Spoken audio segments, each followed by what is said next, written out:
Building a portfolio with Fidelity Basket Portfolios is kind of like making a sandwich.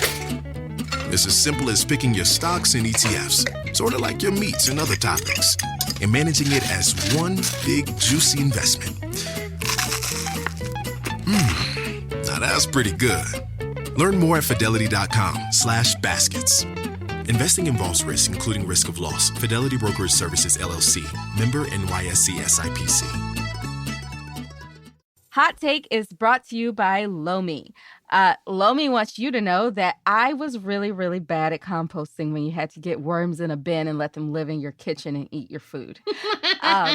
I keep having to admit this in public that I dropped some worms off underneath a bridge in the snow. I don't know if they lived or not, but probably not. Anyway, now I have a Lomi.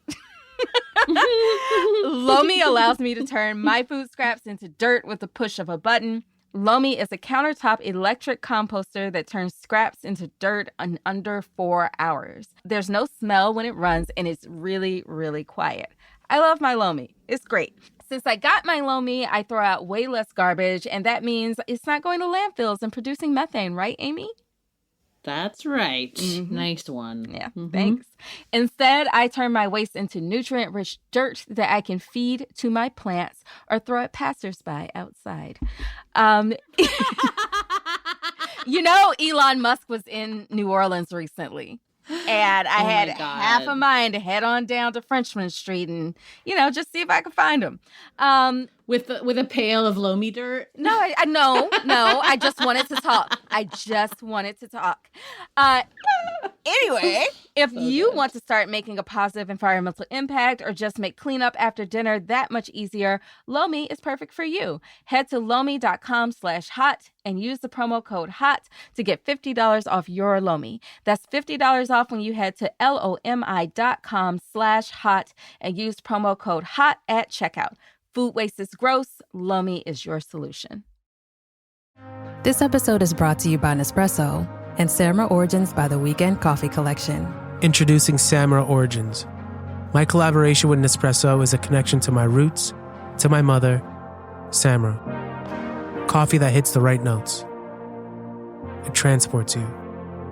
Crafted with unique notes and bold, soaring flavors. Experience a taste that moves you. Nespresso and Samra Origins. Discover more at Nespresso.com. My cat Freddie loves to be brushed and cuddled. But stirring up his cat allergens meant sneezing and itchy eyes. Then I found Purina One Live Clear. It's cat food that reduced the major allergen and my suffering in as little as 21 days. Now, we feel closer than ever. If you have issues with cat allergens, you really need to try Purina One Live Clear. Try new Purina One Live Clear today. Purina One, a difference from day one.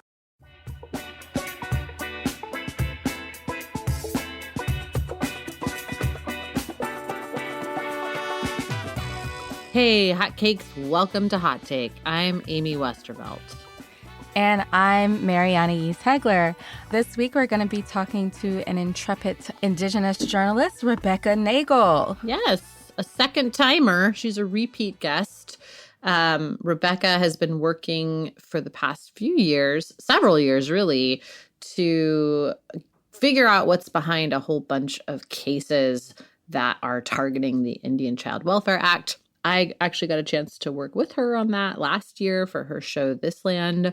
It's super, super, super interesting and has a lot to do with tribal sovereignty more broadly, which has everything to do with climate. So we're excited to talk to her about all of those intersections.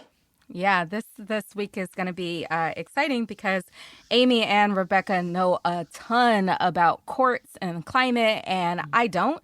So it's going to be them nerding out and me asking clarifying questions, which is one of my favorite things to do. So I'm excited. We also have some bittersweet news to share. That's true. Hot Take is coming to the end of its road. I guess you could say that the flame has gone out on Hot Take. What do you think, Amy? This is our last month. This is not our last episode. That's right. We've got 2 more coming out after this. And, like I said, it's bittersweet, but we're both really proud of the work that we've done with this podcast. And with the time we have left, we will keep bringing you quality programming about climate, and we'll see where things go from there. Yeah. Right, Amy? That's right. That's right. Yeah.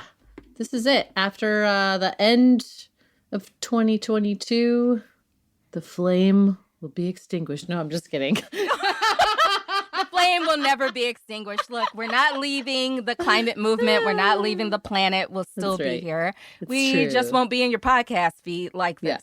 So That's right. We are grateful for all of you who have supported us over the years of doing this podcast. And yeah, you'll always be hotcakes to us. It's true. Hotcakes forever.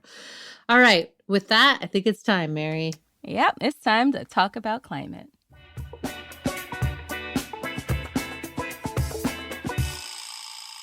All right, Rebecca Nagle, welcome back to Hot Take. We're so glad to have you. Oh, thank you so much for having me. Yeah, it's been like 2 years since we had you on? Because it was like deep lockdown. That's crazy. When you were on the first time. It's been a minute. I know. And then when it's COVID years, it's like, Lord knows how long that was. Exactly. So I imagine not much has happened in your world since the last time we talked.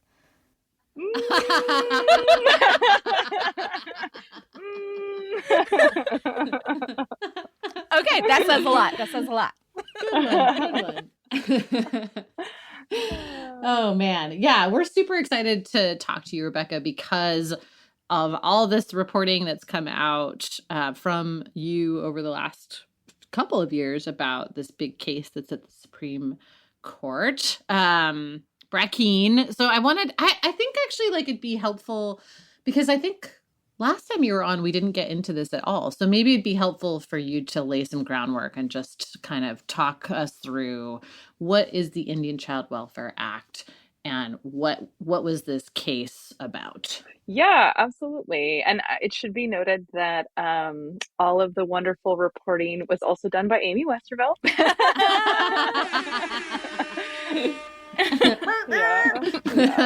So we got to make the podcast with Amy and Critical Frequency, and it was a dream team. It's like the only like weekly work call that like once it was over I missed. I know. That's true. Like, I still want to be on that conference call once a week. It's like never happened. It's true. Yeah. Yeah, we did. We had this land season 2, and we had such an incredible team.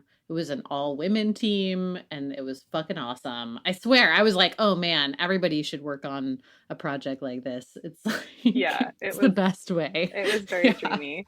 So co-reported with Amy Westervelt and Maddie Stone and Martha Troyan and just an amazing Sarah Ventrade, like amazing group of people. So the Indian Child Welfare Act was passed in 1978 by Congress.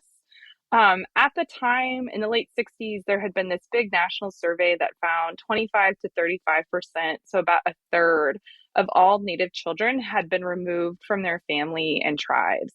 There were a couple things going on. There was an actual literal federal program to remove Native children and place them with white families called the Indian Adoption Project. But what was actually happening in higher numbers was that state agencies, actually after having spent like decades refusing to provide any kind of social programs or social welfare to Native Americans, including just like Social Security, state child welfare agencies were removing Native kids at really, really high rates. And for innocuous reasons like being raised with a grandparent instead of by a biological parent. And so when ICWA passed, basically what it did is it does a bunch of different stuff to try and prevent those abuses from happening before. And so it's interesting because in this litigation, these like really, really small aspects of the law get harped on, but the law does a ton of different things. Like one of the things it does is if a Native parent relinquishes their parental rights, it has to happen in front of a judge. It can't be some kind of back groom lawyer deal where they just, a Native parent signs something and they don't understand what they're signing, because that was happening. You know, if a child lives on the reservation, then the case actually goes to tribal court and tribes have jurisdiction. So really the law, I think of it as like a set of guardrails to make it harder to separate Native kids from their family and from their tribes. And in those proceedings, it, you know, beefs up the power and the rights of the Native parent, the tribe, and then really seeks to protect the Native child. Yeah. I think the first time I ever talked to you about this was when this new law firm had just come on board taking all of these cases pro bono. And I was like, what's the law firm? And you were like, Gibson Dunn, have you heard of them? And I went, oh my God, my head is exploding, because this is a law firm that, you know, represents a lot of the oil and gas industry. They also represent quite a few large casino clients. So all of a sudden, I think, you know, a lot of red flags were like, wait a minute, why is this huge corporate law firm getting involved in a case that would seem like it has absolutely nothing to do with them? What did we find, Rebecca? What did you find? Why are they there? Yeah. So we found a couple things. I mean, one is that Gibson Dunn, as Amy, as you mentioned, is heavily involved in oil and gas, and they were actually the company that they represented the company behind the Dakota Access Pipeline. And the other thing that's noteworthy about Gibson Dunn is that the lawyer that is representing the individual plaintiffs pro bono has made the exact same arguments that he's making in this case to undo the Indian Child Welfare Act here on behalf of non-Native foster parents. He's made those same legal arguments on behalf of non-Native casino developers to attack Indian gaming. And so that is kind of like gloves off, like really transparent. Like they're just literally porting the arguments and just swapping out kids for casinos. Oh, yeah. Wow. Yeah. That's gross. It's really wild. It is gross. And also I think it's very clever, because family law cases are messy and people get really distracted by the details of, like, you know, what was going on with this family or that family, and where should this child live, and, you know, all of these kinds of things, right? Instead of understanding the basis of the arguments being made here and what the broader impacts are, both on these kids in particular, but on kind of much larger issues too. So what are the arguments that are being made in Brackeen? Yeah. So there's like three big legal arguments being made in the case. Two, which I'll focus on because those two are the scariest for tribal sovereignty and what people call federal Indian law or Title 25, but it's basically just the whole section of U.S. law that deals with the relationship between the U.S. federal government and tribal nations.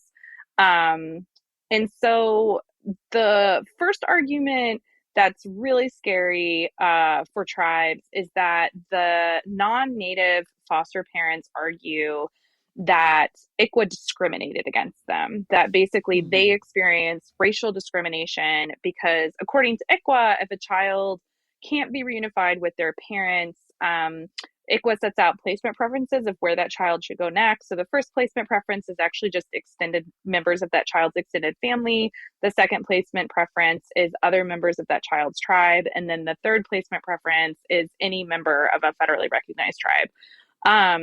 And that third placement preference got a lot of airtime in the oral arguments, was just frustrating because it actually wasn't used in any of these cases. What's actually extraordinary about the individual plaintiffs making this argument is that for the most part, when we actually investigated the underlying custody cases, not only did these foster parents win custody, but they won custody actually over blood relatives that at the time also really wanted to raise the children.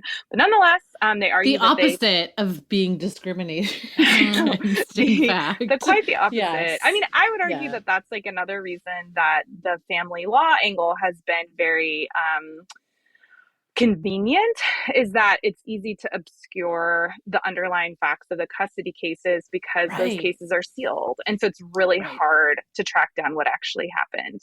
But we did. And it was very opposite. And it's not the story they're telling in court. Surprise, surprise. Yeah, shockingly. Yeah. And so that argument is scary because a bunch of court decisions have said that Native Americans, when you're talking about, there is a racial group of Native folks in the US, but when you're talking about tribes and tribal citizens, that's not a racial group, that's a political group. And it includes some folks who do have Native ancestry. It actually also includes some people who don't have Native ancestry. And it's not about race, it's about that tribe's sovereign relationship to the US federal government, and then its inherent right to govern itself and set citizenship and all that stuff. And so a whole host of laws apply only to federally recognized tribes and our citizens, from gaming to healthcare, environmental laws, like all sorts of stuff. And so the fear is that if ICWA is racial discrimination, well, then what about Indian Health Services? If ICWA is discrimination, what about gaming regulations that allow tribes to operate casinos where non-native casino developers can't? What racial group, quote unquote, racial group in the United States has their own land, has their own water rights, has their own environmental regulations, their own government, their own police force, et cetera, et cetera. And so if the Supreme Court ruled on those grounds, it could be like a bomb going off in the arena of federal Indian law. The second big argument that they're making is that they're trying to say that Congress, they're making like a Article 1 argument, basically saying that Congress doesn't have the authority to pass this type of law in the first place, that this is just Congress stepping out of its bounds. And so one of the people or entities suing the federal government is the state of Texas. And so it's basically like a classic states' rights argument of like, you can't tell us what to do. But what's unique about federal Indian law is that Congress actually has like a lot of authority when it comes to tribes. It's actually called plenary authority, which is like a really fancy legal term for saying like a fuck ton. Like it's basically just like Congress gets to do what it wants, And so what they're trying to do is like seek to limit that and say like, no, Congress can only legislate around tribes, around like these like very specific things. And so again, it's just like another way to chip away at laws that Congress has passed that govern tribal sovereignty. Yeah, I want to go back to what you were saying about racial category versus a political category. Can you talk a little bit more about what those distinctions are and how does blood quantum play into all of this? Yeah, absolutely. And so the way that blood quantum factors in actually depends like 100% on that tribe. So blood quantum was something that was imposed on tribes really through the termination era. So there was this period of time where Congress was trying to get rid of tribes. And there was this idea that if they imposed blood quantum on tribes, like eventually people like tribes would just vanish because people wouldn't have the requisite blood quantum. Fast forward to today, I don't know what percentage it is, but like some tribes, plenty of tribes still have blood quantum. And it can be a way to measure, how close people are, still connected to their families and their culture or their land. And a lot of tribes don't have any blood quantum at all. And it's just 100% up to that tribe. And usually like blood quantum is not the only citizenship requirement, even when for the tribes that do have blood quantum, there's usually often other criteria. And it's one of many. And so, so tribal citizenship is like any other government, tribes decide who is eligible for citizenship and who is not.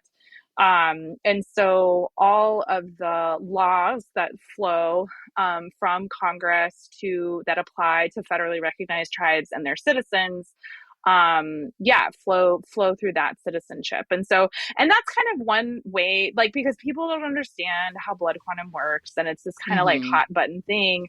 They've really tried to manipulate it. Like one of the legal arguments that they make is that ancestry is like a proxy for race, because a lot of times tribes will, like, if you can trace back to an ancestor at a certain time, or usually like you enroll through your parents, which is like, it's like if your parents are like expats living in France, like that's how you're also a citizen of the US, like it's just Right. like a lot of like, yeah. So they're trying to say, and then people just try, and either like in these cases talk about, like, if the kids are higher blood quantum, they make like a whole big thing about how the tribe requires blood quantum. So obviously this is race. And then if the children involved in the cases are low blood quantum, they also try to like make a lot of hay out of that and like imply that it's like ridiculous that this law would apply to a child with such low blood quantum. So they really try and like have it both ways in the way that blood quantum comes up in these cases. It's so interesting and scary. So Rebecca, you were actually at the Supreme Court for arguments in this case, right? You went in person? Yeah, how was it? It was a really intense day. It was an intense, and it was a long day. There were a ton of tribal leaders there. That was like, it was neat to see like everyone who had come and kind of talk to people and see why people came. So it was a lot of people who actually like work with ICWA. So a lot of people who are, the ICWA coordinator for their tribe or work in family law in some capacity. A lot of Native lawyers, a lot of tribal leaders, whether, chiefs or chair people or council members. I met some Native foster adults, like, who had been in foster care as youth. So people and adoptees, like a lot of people who were there for personal reasons too. And so that was really interesting to see everybody who came out to support ICWA. I mean, the actual oral arguments, I think it was better.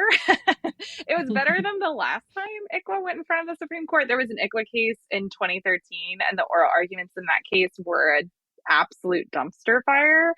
And so this case, you had 4 justices who clearly knew the law and were really pushing really hard on Mr. McGill, the lawyer for the individual plaintiffs, and the Solicitor General of Texas, and also like kind of catching them in these like hilarious moments. Like, I think it was Kagan. There was like one moment where Kagan basically got Texas to admit that like a lot of the information in their briefs were like legally irrelevant, and he was like, well, yeah, that stuff is just atmosphere. And so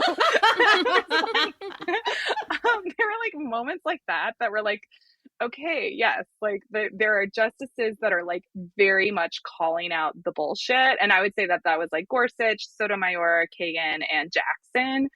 But that's only 4, right? And so then on the other side, Alito and Kavanaugh were making comments that to me were like very dog whistly. Like Kavanaugh asked like more than once, a question around like, well, could we pass a law that only like white people could adopt white children, or only Asian people could adopt Asian children? Alito made this insane comment that like somehow like it was like implying that Europeans like brought peace when they colonized this continent. But he was talking about how before Europeans arrived, all the indigenous nations were at war with each other. And I was like, I don't I have so many questions, and I'm afraid of all of the answers. Yeah. So it was a mixed bag. I would say that Barrett, I think Amy Coney Barrett is the swing vote. That's terrifying, no? But that's really interesting, because she's also, I mean, to me, every time I look at this case, I'm like, Amy Coney Barrett is Jennifer Bracken. Like, yeah, she's a white, she's not evangelical, she's Catholic, but otherwise she's a white, very religious woman who, in many ways sees adoption as like the thing you should be doing if you're like a believer who thinks that abortion is murder and all of those kinds of things. So I just feel like it'd be so hard for her not to see herself in this case. Yeah, I actually feel like maybe we haven't spelled that out a lot. That a lot of the parents that we're talking about here believe that adoption is how you get into heaven. The more kids you adopt, the more likely you are to go to heaven. Yeah, that's definitely the position of Jennifer and Chad Brackeen. So there's 3 couples. 2 of the couples couldn't have children on their own, and so I think we're also, well, I don't know if the Librettis are Christian. The Cliffords were definitely Christian. I don't think we ever really saw anything about the Librettis being Christian on their social or anything, but the Cliffords are very Christian. And so, but I think they have kind of like a clear motivation of not being able to have children and like wanting to have a family, and like other, like there just aren't children available for adoption. So you would think that like if you just want to adopt a baby and you don't want to go through the heartbreak of like fostering a child and not being able to adopt them, that you wouldn't sign up for that. But I think that people are still signing up for that because those traditional paths to adoption have closed because there's just not enough kids. And so I think one of the most shocking things I found, which is funny because it's like, it doesn't take that much digging. It's like right there on the surface, but all these private adoption agencies are sending their clients to foster care and telling them, and even like helping license them to be foster parents, to as get a them pathway to adoption. But I mean, I don't know all the numbers, but I hear all the time that there's like a surplus of Black children that nobody wants to adopt. So that's what's really fucking cruel about it, is that, and actually what's like kind of doubly cruel, because he's not involved anymore because now he's on the Arizona State Supreme Court, but one of the guys who is really instrumental in getting all this anti-ICWA litigation off the ground is a guy named Clint Bullock. And back in the 90s, like his the mantle he took up was that I think it was mostly led by Black social workers, were starting to try and create like local policy. There wasn't a national policy, but like local policies around prioritizing placing Black children with Black families. And Bullock was like, this means like Black children are languishing in the system, da da da. And so this law came out of his whole effort. I mean, he obviously wasn't the only one who pushed for it, but he was one of the big people in the 90s, called the Multi-Ethnic Placement Act. So you can't do that for Black children. And the law that made it easier for white people to adopt Black children didn't help Black children not spend longer times in foster care, from the research that we looked at. And then all those people who had been so concerned about the fate of Black children in foster care, of course, had like moved on because like it wasn't about the children ever. So I mean, I think that that's like one of the things that's very cruel about foster care is like, when you look at removal rates, like extremely disproportionate for Black children and for Native children. So Black and Native children are way more likely to be removed from their families than white children. I think actually there's some data that Native children have like a little, like actually better outcomes. Like Native kids are more likely to be placed with family. They're less likely to age out of the system. They're less likely to end up in a group home. So like some of those things where it's like, you know, you really don't want like that to happen with foster kids. But yeah, I mean, like one study, and it's been a while since I looked at this research, but one study I found was talking about how like, you know, compared to white children, Black children in foster care, when they're referred for like therapy or like services, they're like less likely to get those services. And so it's like, I mean, there's just like, it's just like racism in and out. Like the system is just so, it's so biased in who's being investigated by CPS, what kids are getting taken, but then also like what kids are like getting services and getting their needs met once they're in the system, and then what kids are getting kind of just pushed to the side. You know, it was like so gross and shocking to me in this story, Rebecca, was when you shared those like the emails from adoption agencies where they would send out emails of like the kids that were available, you know, of a particular week or month or whatever, and they would describe the complexion of the kids. So they would, it was the parents. Fucking gross. So they would of the say, parents. like, That's right. what the race. That's right. So they would say give like what the race race of the parents were, and then Yeah. So they all, like every email, if you are an adoptive parent and you are thinking about adopting a baby, like you have very little information. Like these emails do not include that much information, but they all list the race of both parents. A lot of times the race was in the subject line of the email. And then we saw one agency that sends out like the complexion of both parents. And so really like one of the other big things that's happened in adoption is that before there was like access to abortion and the pill and stuff, a lot of white babies were placed for adoption. And that was what white families desired. And then since women have had access to reproductive rights, and it's more okay to have a baby out of wedlock and like all that kind of stuff. There's been this like first adoption agencies went abroad. And so it was like, China or South Korea or Ethiopia. And then international adoption got shut down after a ton of scandals. And now that the same agencies have turned to foster care to find children to adopt. And so, yeah, I mean, I think that it's funny because people want to talk about like adoption as this like, well, I would adopt a child of like any race. I'm like, race isn't part of it. But it's like when you look at the data, it's absolutely part of it. Like the overwhelming majority of people who adopt in the US are white. And the majority of people who are adopted are people of color. And age plays into it a lot too, right? Like most people are looking for a newborn or at least a baby under the age of 1. Yeah. And that's one thing too that I think is, like there are amazing foster parents out there who are doing like really, really, like I don't mean to disparage folks who are like opening their home to like children in crisis. But I think what is problematic about,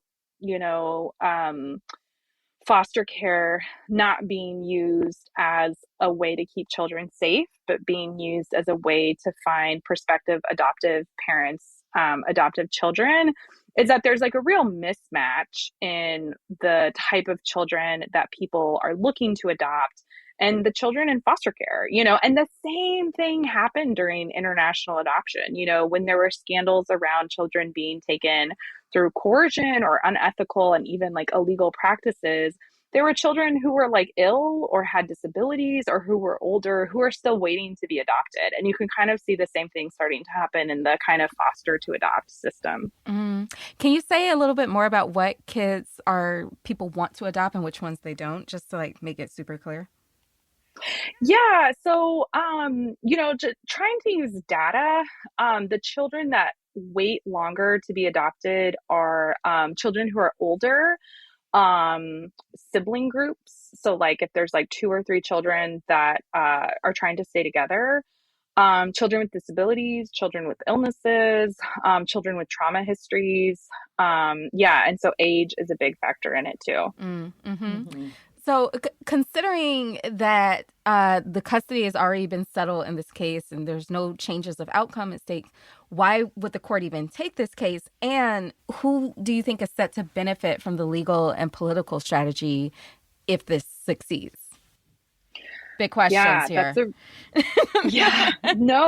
Those are really important questions. I mean, so that's like one of the big questions about this case is like, why is the Supreme Court even hearing it? Because exactly like what you said, like normally in a lawsuit, you want, what people call a controversy or like harm and redressability. There's like all of these things, but usually like the rules of civil procedure are like, if you're suing the federal government to overturn a law, like you have to be harmed and then the outcome of the lawsuit has to fix that harm. But here, everything is said and done. All of the underlying custody cases have been settled. There's one case that's ongoing, but it's not legally part of the lawsuit because the kid was actually born after the lawsuit was filed and amended. And so, yeah, that's a huge question of like, how do these plaintiffs have standing if, for the most part, they got what they wanted. And even in the one case where they didn't get what they wanted, that adoption has like long been finalized. And so ICWA getting declared unconstitutional doesn't help that couple, the Cliffords, out at all. And I think that's like, and sorry, just to interject here. And they have already adopted other kids, right? Yeah, So yeah. We found that on yeah. their Instagram. Yeah, On so their they after they Instagram? yeah they Yes. adopted twin boys, I think from Colombia. So Yeah, after Colombia. they weren't Hmm. able to adopt child P, they adopted babies from abroad. Yeah, Wow. Yeah. but still kept up this fight. Yeah, still, Yeah. yeah, I know. And I mean, that's also what's, um, yeah, it's just incredible that, that the lawsuit is still going on. And I think really, I think it gets underreported. I mean, you guys cover this stuff and talk about it, but I mean, it really is just the route that it took to the Supreme Court is a big part of the story of why it's still chugging along.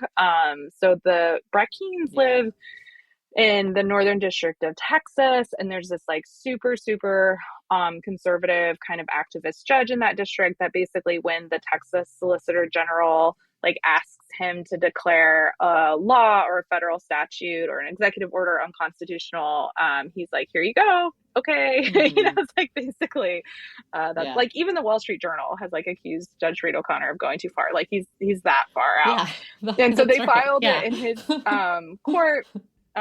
He kind of like gave one of those rubber stamp opinions, and then it was appealed to the Fifth Circuit, which is obviously like one of the more, if not the most conservative circuit court. It actually, the law was upheld with a 3-panel judge, but then it heard en banc. And so that's kind of how it wound up at the Supreme Court. And that's the same path that like all these lawsuits that we hear about are taking, the student loan path, like all of these lawsuits. And so it's really venue shopping is a big part of why this lawsuit got to where it was, because other courts would have asked those questions that you're asking is, do these plaintiffs even have standing? And what we saw the Fifth Circuit do is they actually answered that question with information that was wrong. And so an adoption that had actually been finalized, they claimed was still ongoing. And so, so misinformation and venue shopping is part of how this lawsuit is still going on. And big corporate law firms making friends with attorneys general. Do you want to talk about that some? Yeah. Because I feel like you've done a ton of reporting on Raga. Oh man, they're They're the her worst. favorite We've talked people. about it. But I have to say, but let's rag on Raga after the ad break.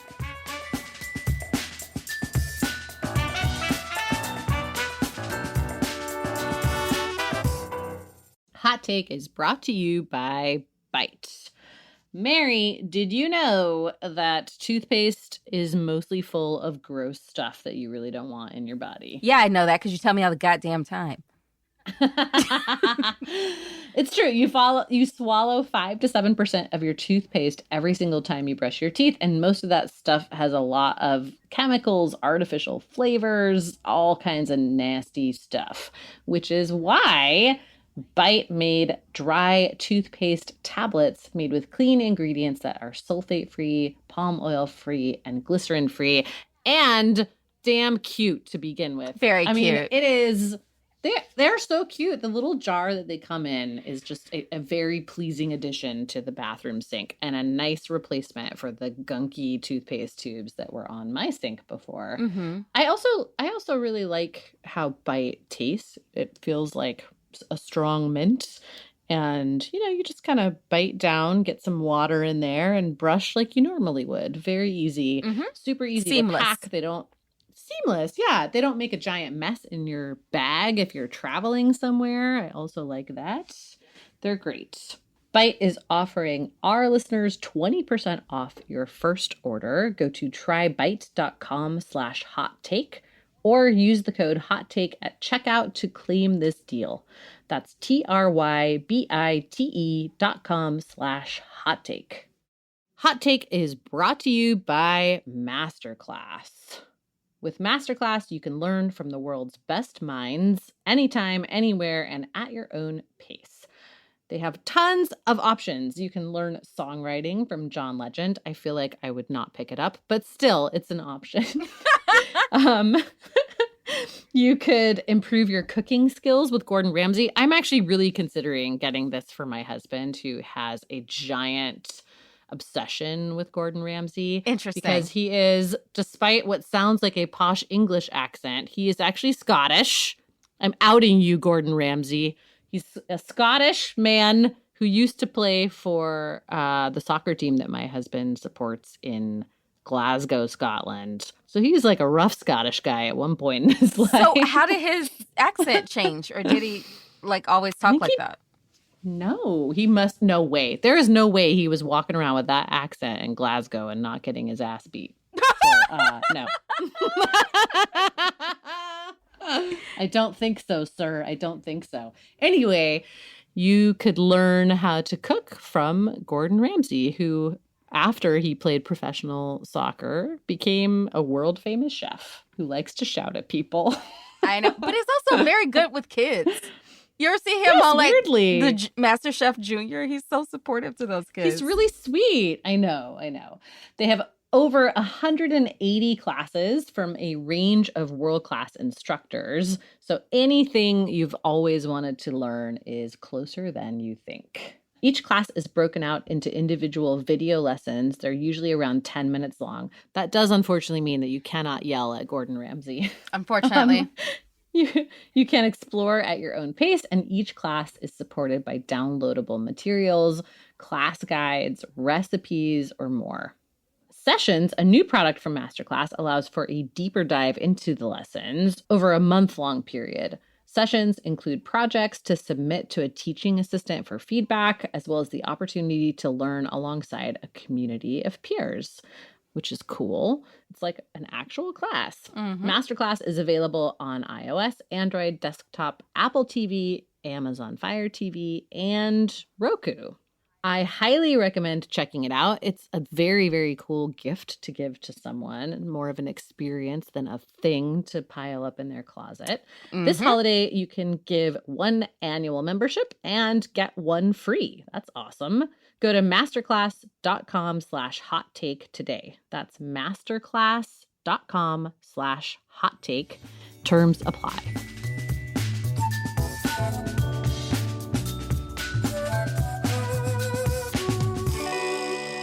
Okay. So RAGA is the Republican Attorneys General Association. They are a very powerful political force in the country. I feel like we can never talk too much about them because they're the recipient of lots of money from different industries and companies. And in many cases, these are industries and companies that really attorneys general in any state, who are supposed to be nonpartisan, by the way, are supposed to be regulating, right? They're supposed to be regulating these corporations and industries and applying the laws of the state to them. But what they often do instead is just coordinate lawsuits on their behalf. And Texas is the worst at it. I mean, Texas is sort of like a real linchpin of this strategy, because pretty much anything that the sort of pro-corporate forces on the right want to see happen in the courts, they can take to Ken Paxton and he will file some kind of a constitutional case. In this case, Ken Paxton's office was showing up in family court in Tarrant County, Texas, which is wild. You know, like the idea, I think we talked about it in the podcast too, that like this would be like if you were getting a divorce and the attorney general showed up on your spouse's side in court. Okay. Like yeah. That puts it in perspective. That's like how weird it is, you know, for this to be happening. But they were there right from the beginning. They tried to get other states involved. They weren't super successful, actually, which is interesting. But still, you know, they managed to really kind of set this case on a path to the Supreme Court, which is kind of what RAGA does in general. And it's wild. It's really wild. But Rebecca, can you talk about like what are some of the various groups and people that would benefit by ICWA being overturned?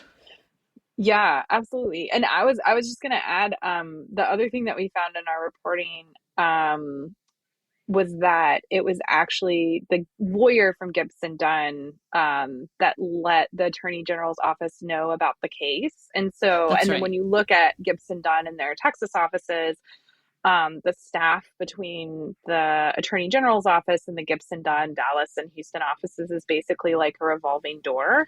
And so we Yeah. see like the way that it's all just like the same people. And so there's this very cozy relationship that this corporate law firm has with the AG's office. And yeah, I've got them involved in this case. But yeah, I mean, so the people that stand to benefit are the folks who come up against tribes, and are litigating issues with tribes. And the two industries that come up against tribes a lot are, the gaming industry. So tribes, tribal casino revenues represent about half of all gaming revenues in the United States. It's a big, big market. IGRA, which is actually limited tribal casinos and gave states more power, but people like to say that it did the opposite.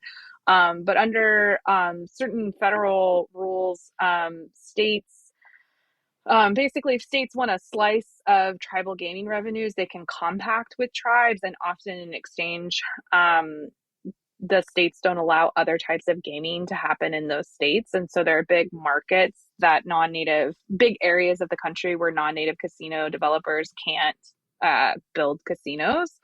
And that's really what Gibson Dunn filed a case in January arguing that the laws that are like that in the state of Washington are unconstitutional for the exact same reason that ICWA is unconstitutional.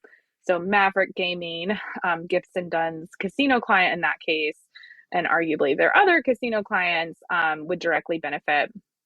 And then the other big industry that comes up against tribes a lot is oil. And I think that is a little bit less of like an A to B, like gaming.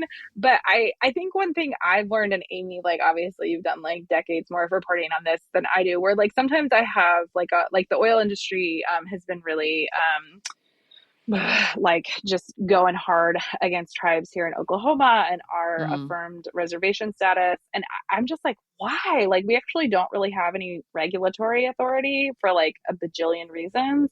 But I think the oil industry is afraid of possible regulations or a future where something might happen. And so I think it's preempting the possibility that tribes could regulate oil. At least I think that's what's happening in Oklahoma. Yeah. That's so interesting. Well, and also, definitely oil and gas companies have come up against tribes when it comes to protests. I think they really see tribes as a big threat. And in general, like the Standing Rock protest really catalyzed a whole new wave of resistance against the oil and gas industry that had kind of died off before that. That action, so that prompted the passage of all of these anti-protest, quote unquote criminal or critical infrastructure protection laws. I think you had it right the first time. Actually, criminal. Yeah, exactly. But like the guy in Oklahoma who first introduced that law, he straight up said in the hearing for it that like, look what happened at Standing Rock. We don't want that happening here. Yeah. Blah blah blah. Yeah. So I think. I don't know. I actually think that's a good point to take it a step back. So in some ways, I think it's really fitting that our last guest for Hot Take is an Indigenous journalist, because the major news organizations really do a terrible job at covering Native communities. And also, the climate crisis starts with Indigenous genocide and colonialism.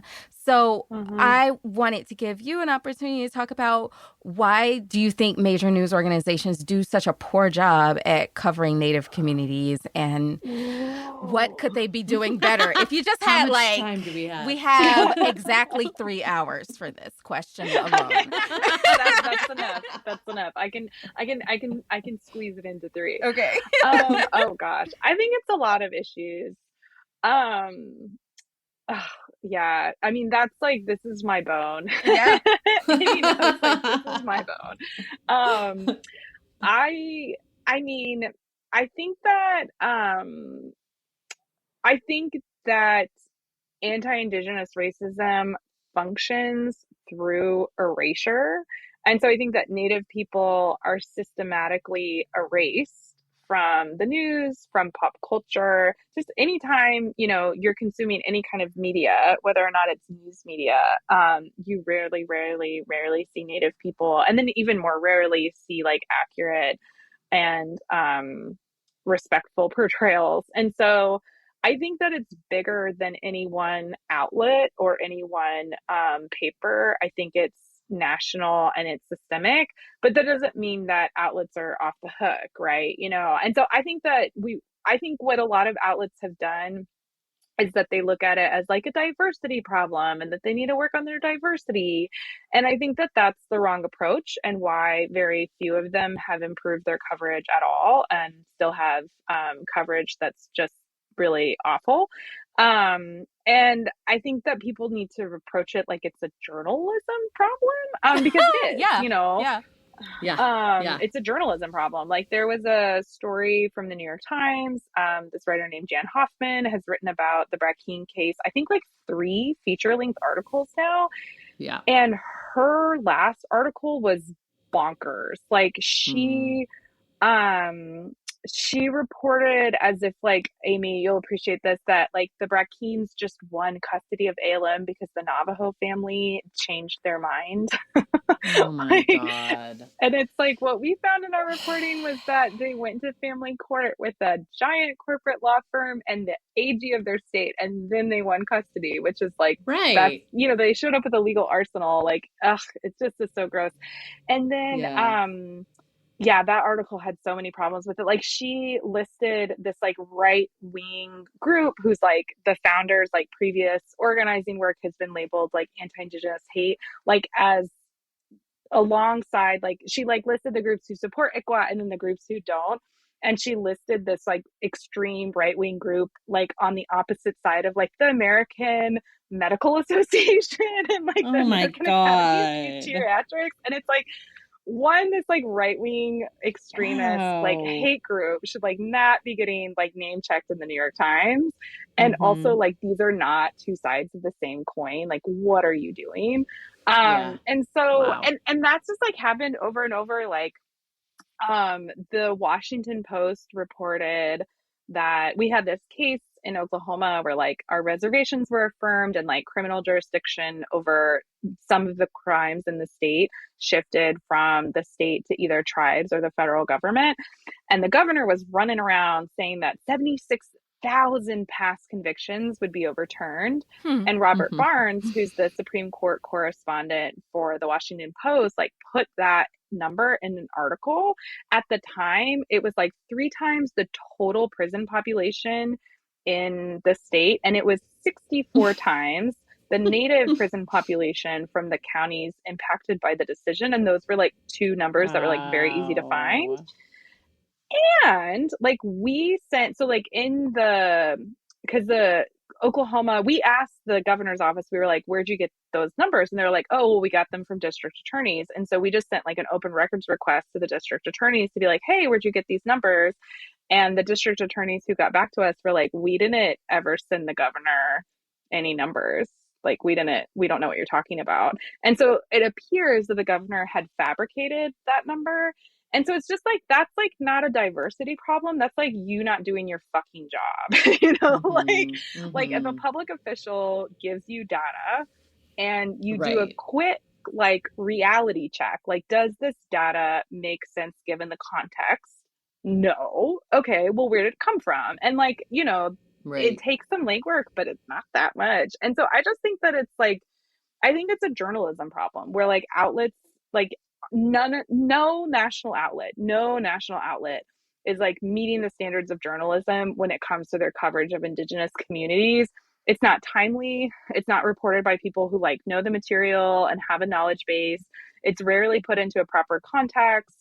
Oftentimes the coverage is missing. So like all these outlets who are like, we have our person that's been covering health and is like this expert and has, you know, like how they all like, Right. I think of like how the New York Times like brags about their reporters' expertise and how long they've been covering blah, blah, Ad blah. nauseum. Like they just, it's like they don't have that person. It's like the dude that lives in Colorado, you know, we'll get him to write a couple stories about Native people. Like it just is like they don't have that person. They don't have that desk. They haven't invested resources. They haven't invested any resources into our community.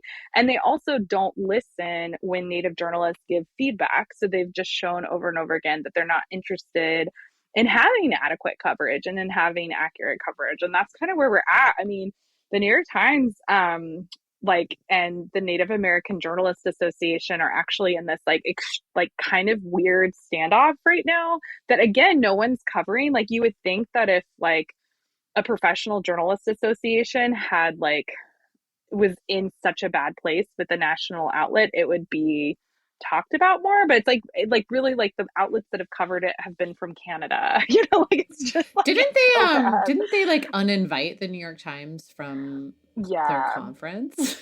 Yes, and then the New York Times asked for their like $55 registration fee back. What? Oh my God, that's such a bitch move. That is such a bitch move. It was so bad. It's so bad. Wow. It's so bad. And it was after like Naja like did this giant study of like basically just like looking at how much racist stereotypes of Indigenous people showed up in New York Times coverage. And they did this huge study of like years of their coverage and showed that racist stereotypes were showing up in most of the coverage. And again, the New York Times like didn't do anything, like literally didn't like do anything to change that. And so it's unprofessional. It's not a diversity problem. It's a journalism problem. You know, it's just not, you know, it's not meeting the basic standards of journalism around timely, accurate. Yeah. I know I've heard you say this before, and I think it's very, very true. Not that I think all readers and listeners should care about Indigenous issues, regardless of the fact that it will definitely also affect them at some point, but it will also affect them. Like I've heard you say that Indigenous issues are like the canary in the coal mine, and you know, when the government starts to fuck with Indigenous rights, like they're coming for yours next. Can you unpack that a little bit more and kind of walk people through why, like, yes, this is your issue too, whether you are an enrolled member of a federal tribe or not? Yeah. I mean, I would even say like the Supreme Court, you know, I think a lot of people are having this wake up moment of being alarmed by the power grab that is going on with the Supreme Court right now, and how far this court is willing to go. And that's a reality that Native people have been living with since the 70s, you know, really since the late 70s. If the Supreme Court doesn't like where the law and the Constitution gets them in a federal Indian law case, they just make shit up. And so I think even like the moment that people are realizing like, oh, like the federal judiciary has a lot of power, and actually power to change policy in a way that we maybe wouldn't have thought the court had policy to change. Like we wouldn't have thought the court had this much power maybe 50 years ago or 100 years ago. And so I think that's absolutely a warning. And then too, I mean, I just think that there's this great legal scholar named Maggie Blackhawk who talks about how we really need to think about colonialism as a constitutional problem, that it's like colonialism is it's very baked into our Constitution. Yes. And we need to think about that. And you can see her scholarship on this topic is great, but you can see all these ways that the area of law created to dispossess Indigenous people and to limit the human rights of Indigenous people has been used against other people at what she calls the margins of American empire. So, like enemy combatants in the war on terror, or separating families at the border, like these ideas of these people who are absolutely impacted by the American colonial system, you know, people who live in Guam or Puerto Rico but aren't given full citizenship. That is an area of law that the US really created through the acquisition of Indigenous people's lands, you know. And so yeah, there's so much, and I would really say too, like I think that this case, you know, it's probably not going to get as much press attention as a lot of other cases this term, but it really should. I mean, it's such a test for the Supreme Court in kind of every way that you could test the court. I mean, how wedded is the court to the Constitution? How wedded is the court to its own precedent? How wedded is the court also just to like really basic things like the truth and facts, and also, you know, like, and even just like the rules of civil procedure, you know, that whole conversation we had about standing, like, you know, it's like there are all these cases now where you're like, wait a minute, like the lady who says she can't make websites for gay people actually has like never made a wedding website before. So this is all like a hypothetical. Like it just like we keep getting these cases that where the harm that's eroding protections for another group of people, the harm that the person bringing the plaintiff experienced, they didn't actually experience. Right. You know, I didn't know you could go to court for stuff like that. Yeah, you shouldn't be able to. Some people would say you were not supposed to. Yeah. But clearly you can. Yeah. I mean, do you think I could get away with it? I'm Black. No, Mary. I'm just kidding. Just bootstraps. I mean, I'm just saying, I got some people I would like to legally fuck with. Oh, man. No, that's what's so, yeah.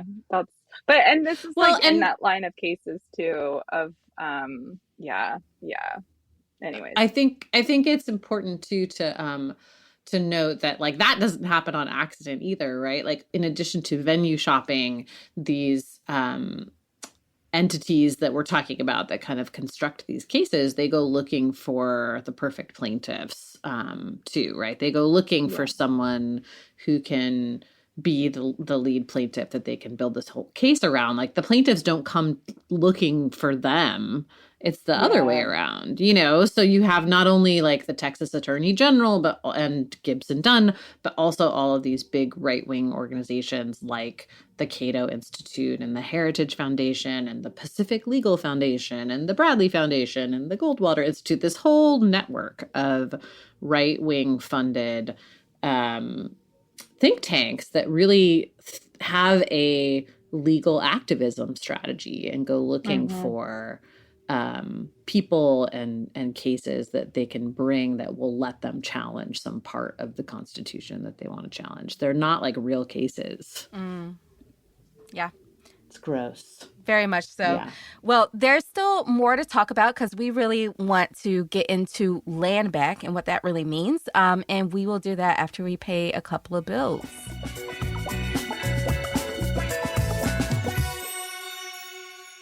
Hot Take is brought to you by Hiya. Most children's vitamins are filled with 5 grams of sugar and can contribute to a variety of health issues. Not really what you want in a vitamin, guys. Not exactly. Sugar and junk that makes your kids sick. Hiya, on the other hand, is made with 0 sugar, 0 gummy junk, but it actually tastes great and it's perfect for picky eaters. My kids think that they taste just like Smarties. So that's awesome. Formulated with the help of nutritional experts, Hiya is pressed with a blend of 12 organic fruits and veggies and then supercharged with 15 essential vitamins and minerals, including vitamin D, B12, C, zinc, folate, and lots of others to help support immunity, energy, brain function, mood, concentration, teeth, bones, and more. Hiya is designed for kids of all ages and sent straight to your door, so parents have one less thing to worry about. It's also comes in like this incredibly cute little capsule thing that you put the vitamins in, and then once you get that the first time, they just send you little refills, so you don't have to mess with like throwing out medicine bottles or keeping them around and trying to find something to do with them. I love how much cute packaging has a power over you. It really does. I'm a total sucker for cute packaging. But I like these ones because they're not plastic, they're not disposable. They look cute. You can have them on your counter, and yeah, they're great. We've worked out a special deal with Hiya for their best-selling children's vitamin. You can get 50% off your first order. To claim this deal, you have to go to hiyahealth.com/hot. That's important. The deal is not available on the regular website. Go to hiyahealth.com/hot and get your kids the full body nourishment they need to grow into healthy adults. Learning through play starts with Lego Duplo. With Lego Duplo, toddlers can develop real-life skills while having fun with colorful bricks made just for them. Large, easy to grip, and safe to explore. When children express themselves with Lego Duplo, they build patience, problem-solving, and empathy. See your child learn perseverance and self-expression with everything they imagine and create. Visit lego.com/preschool to learn more. You know that feeling when someone shows up for you just when you need it most? That's what Uber is all about. Not just a ride or dinner at your door. It's how Uber helps you show up for the moments that matter. Because showing up can turn a tough day around or make a good one even better. Whatever it is, big or small, Uber is on the way. So you can be on yours. Uber, on our way. Hot Take is brought to you by Idealist.org. Have your Sunday scaries turned into Monday melancholies and too bad it's only Tuesdays and whiny Wednesdays? And you get the point.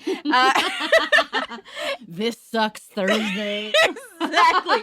Fuck off Fridays. You know, we could do this all day. It's time for you to visit idealist.org to search thousands of jobs that you will love. You deserve to find work that earns you a paycheck and helps build a better world. Over the last 25 years, idealist.org has helped millions of people find jobs with purpose, featuring jobs at nonprofits, socially conscious companies, and businesses hiring for socially responsible positions. Idealist.org can help you ditch the Sunday scaries for good and all those other sorts of syndromes that we described. Scary days. Yeah. Yes. Want advice on how to succeed in your career? No matter where you work, the Idealist.org career advice blog offers everything you need to know about standing out after submitting your resume, acing the interview, managing up, and achieving work-life balance. Career advice from Idealist.org will make sure you're prepared to chart a course through the career you've always dreamed about. So forget the gig economy and drop the daily grind. Go to idealist.org/work and apply for your dream job today. Life is short. Love your job.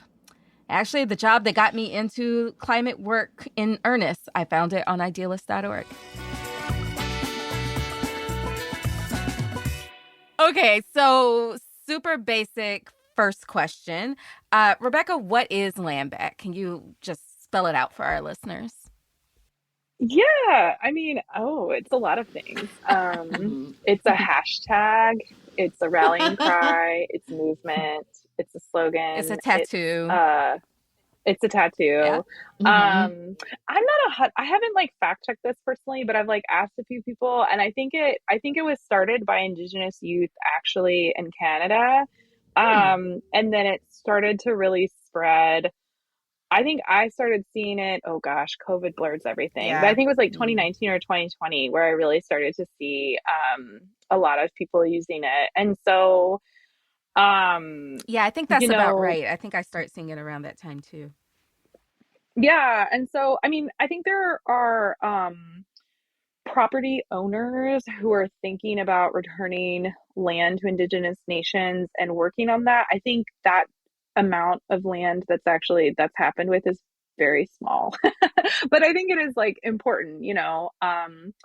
There's other like bigger federal policies. So there's Yeah. And so I think, like we had the Supreme Court decision that affirmed our reservation. And so that was about 19 million acres here in the state of Oklahoma that had not been considered tribal land or Indian country, that since 2020 and 2021 has been affirmed by a Supreme Court case and then subsequent decisions. And yeah, so I think we need to work on actual land. There was a great piece in the Atlantic by David Troyer about the idea of that the national parks should be returned to Native nations, and that maybe Native nations should actually be the ones stewarding public lands in the U.S. I know under the Biden administration, there's been like more consultation and stuff, but it's not quite just like handing it over. Yeah. Well, there's also, and so those are. Oh, sorry. Go ahead. Oh, go ahead. I was just going to mention Deb Haaland at the Department of the Interior as well. I would think that would have something to do with more conversations, right? Yeah, absolutely. Absolutely. And she's done stuff like there was a lot of place names in the US that were using like an old racial slur for Indigenous women. Oh, dear. And she spearheaded renaming all, the lake and the valley and the whatever that was named those things. Yeah. And I would say too, like, I think that I think land is important, but land is a piece of the pie. I mean, land is the thing that a lot of other things flow through. So every time we've had our land rights infringed upon, we also see, the loss of language, the loss of culture, the loss of sovereignty. Like you can't tease those things apart. And I think the restoration is also all of those things together. And so, there's like a shirt that says like land back, culture back, ceremony back. And so there's also a lot of work to do to reclaim those other aspects that are really important to the health of Indigenous communities. And the other thing I'll add too is there's the actual like acreage and physical land, but then there's also the sovereignty that tribes can exercise on that land that actually has been extremely limited unilaterally by the Supreme Court. So in 1978, the Supreme Court ruled that tribes cannot criminally prosecute non-natives who commit crimes on our land. And then in the 80s, the Supreme Court, in a really like complicated and convoluted way, really curtailed civil jurisdiction. So civil jurisdiction is like permitting and zoning and, the right to like sue somebody in your court and stuff like that. And that got really curtailed by the Supreme Court in the 80s. And again, like those were decisions that like didn't have like really strong legal foundation. It was kind of the court going out there and being like, well, tribes, non-natives can't be prosecuted in tribal court. I mean, that wouldn't be fair. And so kind of like which has led straight to the missing and murdered Indigenous women problem, right? Which I think so. I feel like both of these things relate to the oil and gas industry as well, because so many of the missing and murdered Indigenous women cases come from man camps that are tied to building pipelines or working oil fields or things like that. But also the civil thing too. Like actually there's a super interesting case. It was in tribal court in Minnesota, and I think they're filing one in Michigan too, kind of invoking certain treaty rights around rights of nature to try to block some pipelines too. And they're butting up against this whole thing of like, are you or aren't you allowed to bring civil cases in tribal court? And like, there's, I don't know. Yeah. Yeah.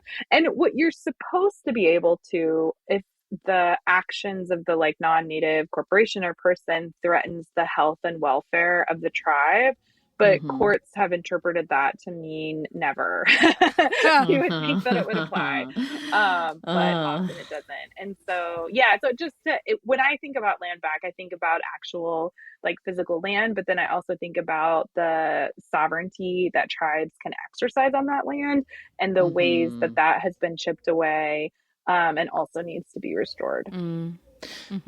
That's actually a good segue into the next thing we wanted to talk about, which is like land practices. So, there has been, I think we talked about this last time you were on too, there's been some movement towards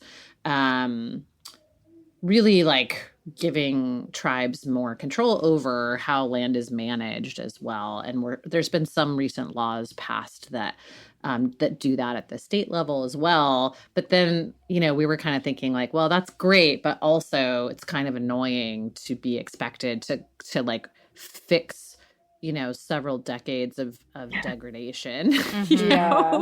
Like, here's your land back, but it's way more damaged than it was. Sorry. So yeah, I'm just curious what you think about that and like that whole kind of complicated knot. Yeah. And I'll be honest, like I've seen some of that stuff. I'm not like very up to date. I know that there were some announcements around like efforts to like co-manage public lands. Like the Biden administration just had their like big summit with tribal nations, and I'm like, so I get very like tunnel vision. Yeah. I can tell you everything about like one thing. Yeah, no worries. So I'm like not really up to date on everything that's going on with that. But yeah, I mean, I think that a lot of, if you just even look at like fire management, right? Like that's like the example that everybody always uses. But it's true that like indigenous nations had like practices of like controlled burns. Like our word for fall in Cherokee is actually like also the word for like burning stuff. Because it's like, when we do it. And so, I think that there are a lot of like, and I think too, like we have this like really idea that like there's this really deep-seated racist idea that I think helps people feel like less bad about genocide, that like the US was this like wilderness, and indigenous communities actually like interacted with and manipulated and changed nature all over the place. And so it wasn't like, I think in Western thinking, there's sort of like the city and then the wilderness, and the wilderness is like untouched by man. And I think that's like a very Western idea. And so, I think that there's a lot of indigenous land practices, and obviously like also like very deep knowledge about the places that different tribes are from. I think what would really, I think policies that would really move the needle forward on that would be thinking about opening up public lands to co-management with indigenous nations. Yeah. Or just being managed. Delete the co.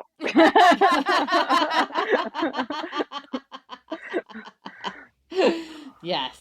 Anyway, okay. So one of the things that we were looking at is there's a new policy in California that just passed in October, and it is it's giving 5 tribes the right to manage and protect around 200 miles of coastland. It's land that was part of their ancestral lands. It's not all of their land, but part of it.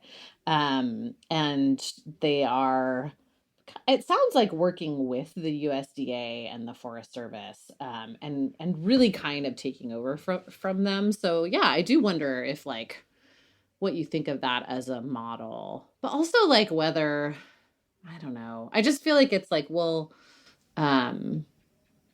like to your point just a minute ago, why should any of the US government agencies really need to be involved anymore at all? It's like, look, you failed.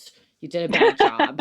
Like, let someone else try, Yeah. I mean, like sometimes things are a process. And so if there's a process, I think that that's also okay. I mean, I think that, there's so many sacred sites and important places that are within the public lands. Like I haven't been back to like our homelands that much in my life. I've only been twice or 3 times. And I went recently, like last month, and just going to some of these spaces that are in the what is the name of that park? The Smoky Mountains. I think it's called Blue Ridge National Park. Yeah, but there are some sites that are really significant to us as Cherokee people that are in that park. One of them they built this like giant observation tower on. It's just like very interesting, like also like the signage and how, I mean, there's just like so much room for improvement, even just like in the places where maybe those sites aren't being taken care of, or like even how they're talked about and how that history is talked about. And so I think it would be a really different way for our country to think about public lands. Like if there was more stewardship and more power and more say really with Indigenous nations and how those lands were managed. Yeah.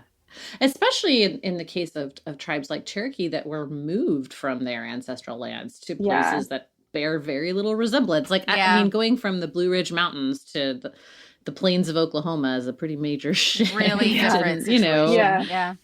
Yeah. And we have, I mean, the Ozarks kind of come in. So we have like little fingers of the Ozarks here in eastern Oklahoma. But it's not the mountains. It's definitely not the mountains. And we lived in like the Tennessee Valley and parts of like what is present day like northern Georgia.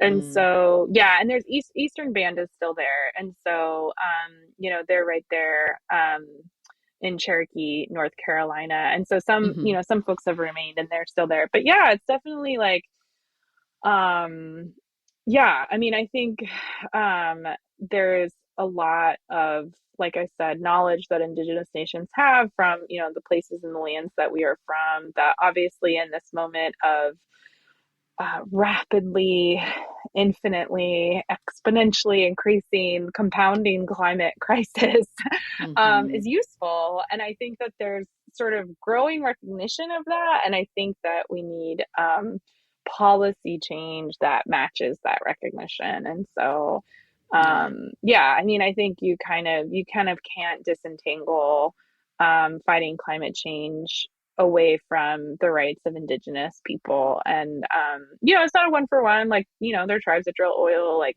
tribes that are everywhere across the globe. But overall we see that when it comes to stewarding whether it's like biodiversity or forests, that Indigenous people across the globe are doing that more than any other group. Yeah. I can't imagine what it must feel like to be an Indigenous person watching everybody be like, you know what, maybe we should do controlled burns in the forest now. Like, you think? But it's like that with everything. It's like we think that trauma is passed down in the DNA, and it's like, well, dude, like we've been saying that, or like I mean, it's just like that with everything. It's like these plants, do have like I mean, it's just every science. And not to add just like ad nauseum examples, but I also remember that study that came out, I think it was 2019 or 2018, that was like, when Indigenous genocide happened, it changed the climate. It's like, oh, really? You thought you could just kill off a whole lot of people who are part of an ecosystem and nothing would happen? Right. Like, how is that surprising? Right. I remember I interviewed a guy, this is maybe like 4 or 5 years ago now, like when the first round of the protests at Mauna Kea were happening in Hawaii. So not the most recent, but there was like ones earlier than that. And I was talking to him about it, and he was like, I really hate the whole framing of Indigenous people as being like anti-science, because he's like, the whole reason that like we treat Mauna Kea as sacred is that it's like we knew that the water running off of the mountain was going to get into the wetlands and into like all of the farmland below, and that it was important to keep that water clean. And he's like, it was like watershed science. We just had like a different way of explaining it, but like it doesn't make our explanation like myth and yours is science. It's and like I see it over and over and over again. Right. They think Indigenous wisdom is just like vibes. It's ridiculous. Stories. Yeah. Anyway. No. And now that's the Supreme Court. Just vibes. No law. Yeah, exactly. Just vibes, from no law. Scrutiny. That's the perfect subject for this episode. That's the perfect title. Thank you so much, Rebecca. I appreciate that. Yeah. I have to say it's stolen from strict scrutiny. They say that. Where they're like, just vibing. Yeah. Kavanaugh's just It's really vibing. true. He's not worried about the Constitution or the law. Yeah. He doesn't need to be. God. Yeah. Yeah. All right. Well, thank you so much for joining us again and honoring us as our last guest. Yes, thank Rebecca you. Nagle, the I'm best. I'm so sad it's coming to an end, but I know that you all do like 100 bajillion things. So We do. I'm sure. It's really cool to be with you guys again. Thank you so much for having me. Thank you. Thank you.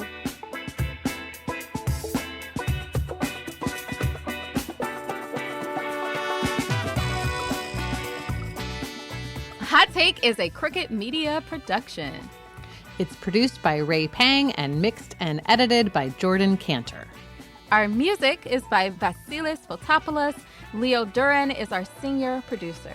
And our executive producers are Mary Anais Hegler, Michael Martinez, and me, Amy Westervelt. Special thanks to Sandy Girard, Ari Schwartz, Kyle Seglin, and Charlotte Landis for production support, and to Amelia Montooth for digital support. You can follow the show on Twitter at Real Hot Take and subscribe to Crooked Media's video channel at youtube.com/crookedmedia.